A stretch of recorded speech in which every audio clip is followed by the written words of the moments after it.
What's going on, you guys? Welcome back to EP09.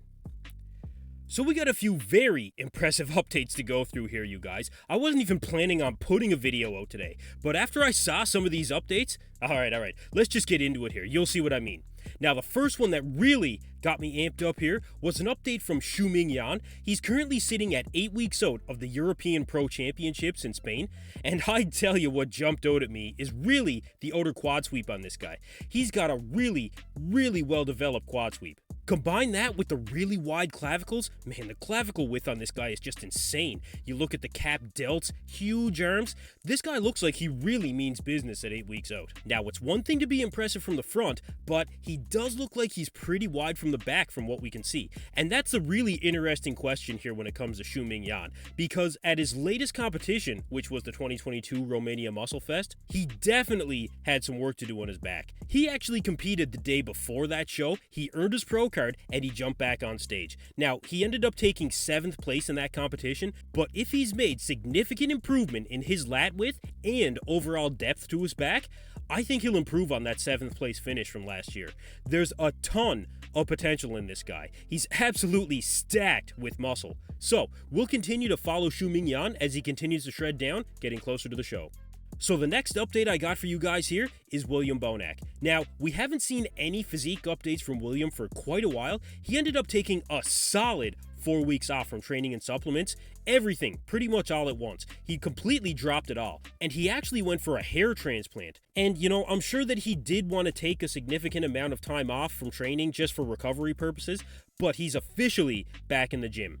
As for how William is looking now, well, I mean, after the hair transplant, we still can't see the hair. You'd think he'd want to show it off.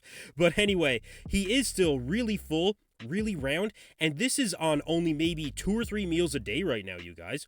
I mean, yeah, William doesn't look like he even really stopped training. I think his skin does look better here. It probably helps dropping all of the supplements and, you know, super supplements. But the thing is, when you spend a significant amount of your life training consistently and intensely, that muscle just doesn't suddenly go away and you stop training. It will eventually, but I've actually heard guys like Dave Palumbo talk about the difficulties of actually cutting muscle when, you know, you want to retire from competing and being huge. Now, don't get confused here, guys. William is not retiring from competing. He did say that the next show he's targeting is going to be the 2024 Arnold Classic, but for now, William is looking to be as good as he's ever been.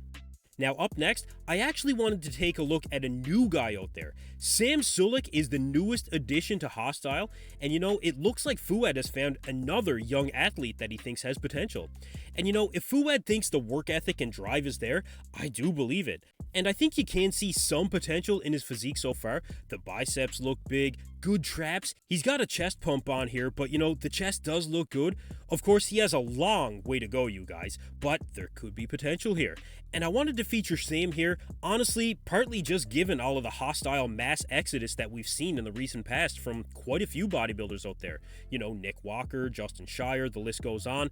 But anyway, you guys, now look, this might be a bit premature to be featuring a guy that hasn't even competed before, but although Hosstile has been more notoriously known lately for, you know, difference in opinions and leadership strategies between management and the athletes, if I can put it that way, you gotta remember, Hosstile was originally really well known for giving guys that show a lot of potential a real shot at maximizing their potential, and very early in their career. Fouad did it with Samson. I think we're going to see the same thing happen with Neil Curry, and if Fouad does have faith in this guy, then I think he's worth taking a look at. I will tell you one kind of weird thing I noticed though. He has 4 posts on his Instagram page right now. So for a guy with 236,000 followers at the time I recorded this video, he only has 4 posts? I mean, I'm kind of asking myself, did Hosstile make him remove all of his Instagram posts or something like that? Maybe I'm missing something here, you guys, but look, anyway, I just wanted to throw that out there. You guys let me know down below what kind of potential you guys think Sam Sulak is showing right now.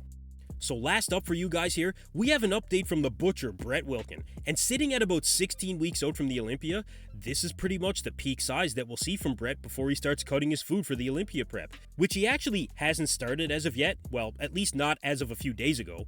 But Brett is definitely one of the highly anticipated Olympia debuts that is happening right now. Honestly, for me, I really like the overall flow of Brett's physique. He has that mass factor, but he really does flow very well as an overall physique. Now, if I was to get picky, I would say he could use more size in the delts to create some more overall balance in the upper body, but look, other than that, we'll just have to see what kind of improvements Brett's going to showcase when he shreds down. So you guys, let me know where you see Brett placing at this year's Olympia. Anyway, that's it for me in this video, you guys. Thank you for tuning in to EP09. Be sure to like and subscribe.